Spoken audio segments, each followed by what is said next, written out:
پہلی بات یہ آپ ذہن میں رکھیں کہ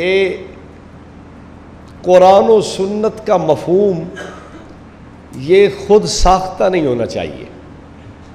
جس کا دل چاہے وہ مفہوم قرآن کا خود بنائے، جس کا دل چاہے مطلب خود بنائے، جس کا دل چاہے وہ معانی خود پروئے. نام قرآن کا دیا، مفہوم اپنا لگا دیا، نام سنت کا دیا، معنی اپنے لگا لیے. یہ ترتیب نہیں ہونی چاہیے، بلکہ قرآن و سنت کے مفہوم کو اسلاف سے سمجھا جائے. حضرت مجدد الفسانی رحمۃ اللہ علیہ بہت بڑی شخصیت گزرے ہیں، ان کے بھی مکتوبات میں یہ بات مکتوب ہے، درج ہے کہ قرآن و سنت کے معنی اسلاف والے سمجھے جائیں. اگر ہر آدمی اپنے معنی سمجھنا شروع کر دے گا تو پھر دین کا نقشہ ہی بگڑ جائے گا. اب ہوتا کیا ہے، جتنے بھی وہ شیطان کی چلائی ہوئی سوچ کے نیچے آپ دیکھیں گے کہ افراد کھڑے ہیں، وہ اس مرض میں مبتلا ہے کہ قرآن و سنت کے مفہوم کو اپنی مرضی سے چلانے کی کوشش کرتے ہیں. قرآن و سنت کا مفہوم اسلاف سے نہیں لیتے. میں آپ کو ایک مثال کے طور پہ ویسے عرض کرتا ہوں، گفتگو تو میری وہی شیطانی افکار اور شیطان کی سارے پروپیگنڈے کے ختم کرنے میں ہے، لیکن میں ایک مثال ویسے سمجھنے کے لیے عرض کر رہا ہوں. بعض لوگ جنازے کے بعد دعا مانگتے ہیں. دلیل قرآن پاک، فَإِذَا فَرَغْتَ فَانْصَبْ وَإِلَىٰ رَبِّكَ فَارْغَب. جب آپ نماز سے فارغ ہو جائیں تو آپ دعا کے لیے کوشش فرمائیں.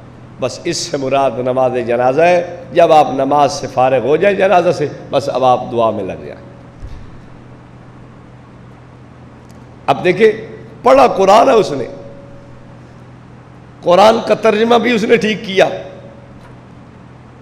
لیکن جو اس نے مفہوم نکالا ہے یہ اس کی بات پہ فٹ نہیں بیٹھتا.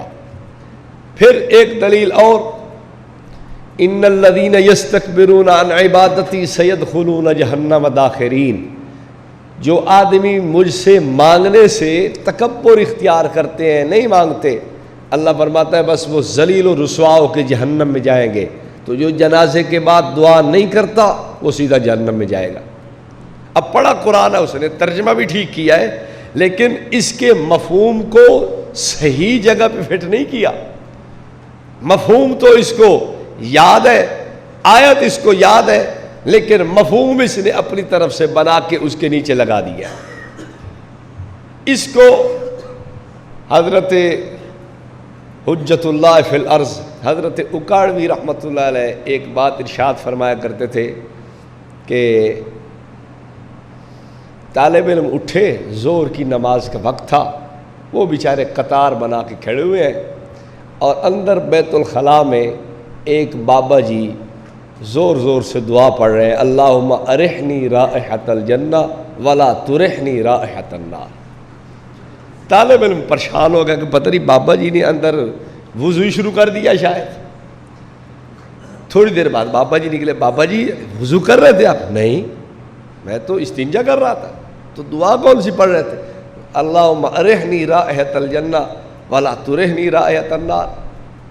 اے اللہ مجھے جنت کی خوشبو سنگانا، جہنم کی بدبو سے مجھے بچانا. یہ جب ہم وضو کرتے ہیں تو علماء نے دعائیں لکھی ہیں ہاتھ دھونے کے متعلق، کلی کے متعلق، پھر ناک میں پانی ڈالنے کے متعلق. یہ ناک میں پانی ڈال کے جب ناک صاف کرتا ہے آدمی، یہ دعا اس موقع پہ پڑھی جاتی ہے. تو طلباء نے کہا بابا جی آپ کو دعا تو یاد ہے، لیکن آپ دعا کا محل بھول گئے کہ دعا پڑھنی کیا ہے. آپ کو یہ پتہ نہیں، دعا آپ کو یاد ہے. ان لوگوں نے دلیلیں تو یاد کی ہوئی ہیں، ان الذین یستکبرون عن عبادتی سیدخلون جہنم یاد ہے، ترجمہ یاد ہے، فَإِذَا فَرَغْتَ فَانْصَبْ وَإِلَىٰ رَبِّكَ فَارْغَب. دعا ان کو آیت یاد ہے، لیکن یاد رکھیں کہ ان کو اس کے محل کا پتہ نہیں کہ یہ کس موقع پہ فٹ کرنی ہے.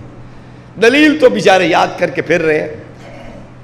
جتنے بھی آپ اس طرز کے لوگ دیکھیں گے، شیطان نے کیا نورانی جال پھینکے ہوئے ہیں بھائی قرآن و سنت تو لیے کھڑے اپنے ہاتھ میں، قرآن پڑھیں گے، سنت پڑھیں گے، حدیث پڑھیں گے، لیکن معنی مفہوم اپنا لگائیں گے تو یہ سب سے بنیادی وجہ یا غلطی جو ہے وہ یہی ہے کہ اسلاف کا مفہوم اور معنی چھوڑ دیا گیا ہے۔